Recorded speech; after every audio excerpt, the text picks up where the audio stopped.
বহুকাল আগে সমুদ্র জগতে খুশবু নামে এক জলপরি বাস করত। খুশবু সমুদ্রের চেয়ে জলের বাইরের জমির সৌন্দর্য বেশি পছন্দ করত। তাই সে একদিন জমিতে একটি বাড়ি কিনে সেখানে থাকতে শুরু করে। খুশবু প্রতিদিন সন্ধ্যায় গাড়িতে করে বেড়াতে যেত। এইভাবে একদিন খুশবু জলপরি পাহাড়ে যাচ্ছিল। হঠাৎ তার গাড়ির ব্রেক ফেল হয়ে যায় এবং তার গাড়ি একটি বড় পাথরে ধাক্কা খেয়ে খাদে পড়তে শুরু করে। তারপর খুশবু একটা বড় গাছের ডাল চেপে ধরে সাহায্যের জন্য চিৎকার করতে থাকে, কেউ আমাকে বাঁচাও, কেউ বাঁচাও, কেউ আছো। তখনই পাশ দিয়ে যাওয়া এক ড্রাগন খুশবুর চিৎকার শুনতে পায়। ড্রাগনটি খুশবুকে বাঁচাতে তৎক্ষণাৎ গাছের কাছে পৌঁছে যায়। তারপর সে খুশবুকে ধরে নিরাপদে রাস্তার কাছে নিয়ে আসে। খুশবু জলপরি তার সামনে একটি ড্রাগন দেখে অবাক হয়, কিন্তু সে তাকে দেখে ভয় পায় না, কারণ সে তার জীবন বাঁচিয়েছিল। তুমি একটা ড্রাগন, আমি শুনেছি ড্রাগন খুব ভয়ঙ্কর হয় এবং তারপরে তারা মানুষকে মেরে খায়, কিন্তু তুমি তো আমার জীবন বাঁচালে। আসলে আমি ড্রাগন নই। বহু বছর আগে আমি একজন সুদর্শন যুবক ছিলাম, কিন্তু একটি দুর্ঘটনার কারণে আমি ড্রাগনে পরিণত হয়েছি। তোমার সাথে কি হয়েছিল আমাকে বলো। খুশবু জলপরি যখন এই কথা জিজ্ঞেস করে তখন ড্রাগন থেকে তার গল্প বলতে শুরু করে। আসলে অনেক বছর আগে ভোলু নামের এক ছেলে রোশনপুর নামে একটি গ্রামে বাস করত। ভোলু খুবই সৎ এবং পরিশ্রমী ছেলে ছিল। সে প্রতিদিন মাঠে পরিশ্রম করে অর্থ উপার্জন করত। একদিন ভোলু খেতে কাজ করে বাড়ি ফিরছিল। এমন সময় হঠাৎ একটি শিশুর কান্না শুনতে পায়। এটা দেখে ভোলু খুব রেগে যায় এবং সে সেই লোকটির কাছে যায়। তুমি কে, আর এই ছোট বাচ্চাদের কোথায় নিয়ে যাচ্ছ? আমার নাম কালিয়া জাদুকর। আমি শয়তানকে খুশি করার জন্য ছোট্ট বাচ্চাদের অপহরণ করছি। তারপরে আমি সমস্ত বাচ্চাদের ধরে শয়তানের হাতে তুলে দেব। আমি বেঁচে থাকতে তুমি এটা কিছুতেই করতে পারবে না। আমি তোমাকে ছাড়বো না। এরপর ভোলু তার কাছে থাকা লাঠি দিয়ে জাদুকরকে মারতে শুরু করে। ভোলু খুব শক্তিশালী যুবক ছিল। সে জাদুকরকে পিটিয়ে আহত করে দেয়। ওরে বাবা রে, মরে গেলাম। এই ছেলেটা আমার মাথা ফাটিয়ে দিল গো। ও খুব লাগছে, কেউ আমাকে বাঁচাও। তুমি যদি তোমার জীবনকে ভালোবাসো তাহলে এখনই এখান থেকে চলে যাও, না হলে আমি তোমাকে মেরে ফেলবো। এই মুহূর্তে আমার কাছে কোনো জাদু নেই, তাই আমি তোমার কোনো ক্ষতি করতে পারবো না। কিন্তু মনে রেখো, আমার সাথে শত্রুতা করলে তোমার অনেক দাম দিতে হবে। আমি তোমাকে ছাড়বো না। এখান থেকে পালাও, আর যদি তোমাকে এই গ্রামের কাছাকাছি কোথাও দেখি তাহলে আমি তোমাকে মেরেই ফেলবো। এরপর জাদুকর সেখান থেকে পালিয়ে যায় এবং তারপর ভোলু ছোট বাচ্চাদের তাদের বাড়িতে নিয়ে যায় এবং এইভাবে কয়েকদিন চলে যায়। তারপর একদিন ভোলু খেতে কাজ করে গ্রামে ফিরছিল এবং সেই সময় সে খুব তৃষ্ণার্ত হয়ে জলের সন্ধান করতে থাকে। তারপর হঠাৎ সে একটা কূপ দেখতে পায়। কূপের পাশে একটা চকচকে ফ্রিজ রাখা ছিল। তারপর ভোলু ফ্রিজ খুলে দেখতে থাকে।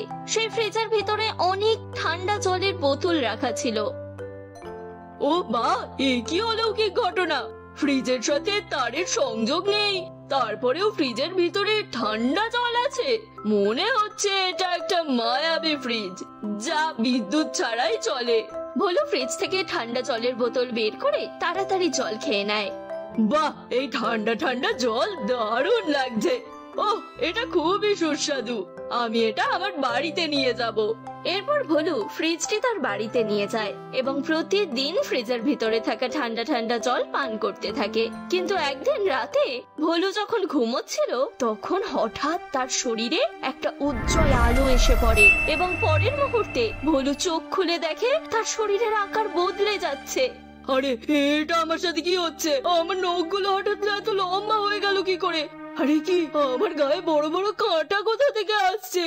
কিছুক্ষণের মধ্যেই ভোলুর দেহটি একটি ভয়ঙ্কর ড্রাগনে পরিণত হয়। যখন গ্রামবাসীরা বিষয়টি জানতে পারে তখন গ্রামবাসীরা ভোলুকে চিরতরে তাড়িয়ে দেয়। এইভাবে ভোলু জলপরি খুশবুকে তার পুরো ঘটনা খুলে বলে। সত্যি তোমার সাথে অনেক খারাপ হয়েছে গো। মনের দিক থেকে তুমি তো খুব ভালো।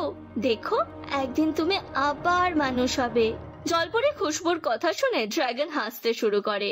দেখো, তোমার গাড়িটা পুরোপুরি নষ্ট হয়ে গেছে, আর কিছুক্ষণের মধ্যেই অন্ধকার হয়ে যাবে। তুমি আমার কুঁড়ে ঘরে এসো, তাহলে কাল সকালে আমি তোমাকে তোমার বাড়িতে নিয়ে যাব। খুশবু জলপরি ড্রাগনের কথা শোনে এবং তার কুঁড়ে ঘরে যায়। ড্রাগন খুশবুর জন্য খুব সুস্বাদু খাবার তৈরি করেছিল এবং তাকে খাইয়েও দেয়।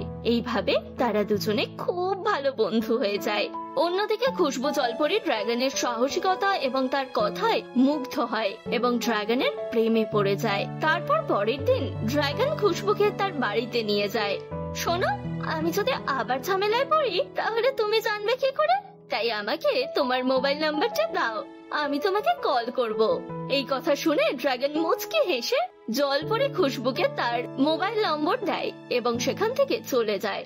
তারপর পরের দিন থেকে খুশবু আর ড্রাগন দুজনেই প্রতিদিন ঘন্টার পর ঘন্টা মোবাইলে কথা বলতে থাকে। এইভাবে অনেক দিন কেটে যায়। শোনো খুশবু, আমি জানি আমি একজন গরিব ছেলে, আমি তোমার একটু যোগ্য নই, তবুও আমি তোমাকে আমার মনের কথা বলতে চাই। আমি জানি তুমি কি বলতে চাও। এইটাই তো যে তুমি আমাকে বিয়ে করে তোমার বউ করতে চাও। ও হ্যাঁ, আমি ঠিক এটাই বলতে যাচ্ছিলাম, কিন্তু তুমি কিভাবে জানলে? কারণ আমিও তোমাকে ভালোবাসি আর তোমাকেই বিয়ে করতে চাই। তারপর পরের দিন খুশবু জলপরি ড্রাগনকে সমুদ্র তার মায়ের বাড়িতে নিয়ে যায় এবং সেখানেই তাদের দুজনের বিয়ে হয়। এরপর ড্রাগনের সাথে জলপরি খুশবু সমুদ্রের জগতেই বসবাস শুরু করে। হঠাৎ রাতে ড্রাগনটি বিপজ্জনক রূপ ধারণ করে এবং ঘর থেকে বেরিয়ে রাস্তায় রাস্তায় ঘুরে বেড়াতে থাকে। তারপর পাশ দিয়ে যাওয়া দুটি জলপরি ড্রাগনকে লক্ষ্য করে। ড্রাগনকে দেখে দুই জলপরি ভয় পেয়ে যায় এবং পালিয়ে যেতে শুরু করে, কিন্তু ড্রাগন দুই জলপরীকেই আক্রমণ করে এবং তাদের আহত করে। পরের দিন থেকে প্রতি রাতে ড্রাগন ভয়ানক চেহারায় পরিণত হয় এবং সমুদ্রের জলপরীদের আক্রমণ শুরু করে। ধীরে ধীরে ড্রাগনের ভয় পুরো সমুদ্রে আতঙ্ক ছড়িয়ে পড়ে এবং সমস্ত জলপরী সাহায্যের জন্য সমুদ্র রাজের কাছে পৌঁছয়।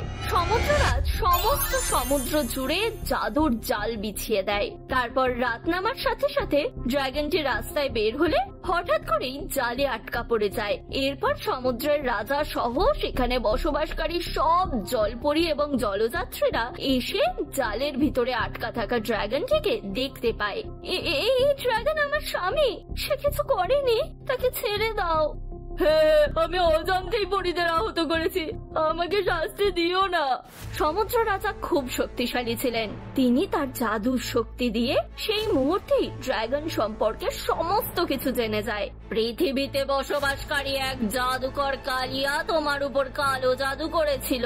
তার জাদুকরি ফ্রিজ থেকে কোল্ড ড্রিঙ্কস পান করে তুমি ড্রাগনে পরিণত হয়েছো, কিন্তু চিন্তা করো না, আমি তোমাকে সুস্থ করে দেব। এরপর সমুদ্র রাজা তার জাদুকরি শক্তি দিয়ে ড্রাগনটাকে আবার মানুষে পরিণত করে।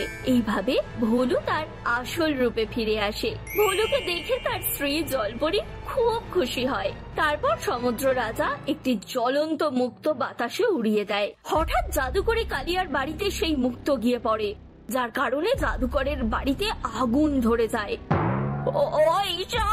হঠাৎ আমার ঘরে আগুন লাগলো কি করে? কেউ বাঁচাও, কেউ আমাকে বাঁচাও, সাহায্য করো। জাদুকর বাড়ি থেকে বের হওয়ার জন্য অনেক চেষ্টা করে, কিন্তু আগুন এতটাই শক্তিশালী ছিল যে সে নিজেকে বাঁচানোর একটু সুযোগ পায় না এবং সে তার ঘরের সাথেই পুড়ে ছাই হয়ে যায়। এইভাবেই মন্দের উপর ভালোর জয় হয়। অন্যদিকে ভোলু তার স্ত্রী খুশবু জলপরীকে নিয়ে সুখে জীবনযাপন শুরু করে।